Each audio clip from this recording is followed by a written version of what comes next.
অন্যান্য ব্র্যান্ডগুলো যখন তাদের নিজস্ব আপকামিং ফোনগুলো লঞ্চ করে দিচ্ছে, তখন রিয়েলমিও লঞ্চ করে দিল রিয়েলমি GT6।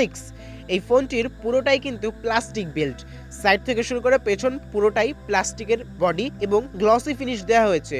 গ্লসি ফিনিশিং থাকার কারণে কিন্তু প্রচুর পরিমাণে স্ক্র্যাচ পড়ার সম্ভাবনা রয়েছে। সো ফোনটি কিনলে অবশ্যই একটি ব্যাক কভার ইউজ করবেন, নইলে পস্তাবেন পরে।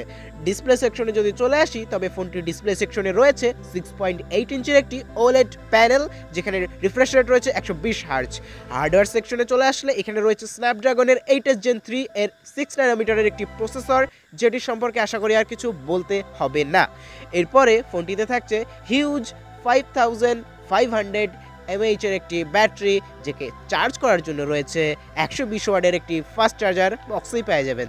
ক্যামেরা হিসেবে রয়েছে 3টা সেন্সর, 50 মেগাপিক্সেলের মেইন শুটার, 50 মেগাপিক্সেলের 2x জুম লেন্স, আর অবশিষ্ট 8 মেগাপিক্সেলের আলট্রা ওয়াইড ক্যামেরা।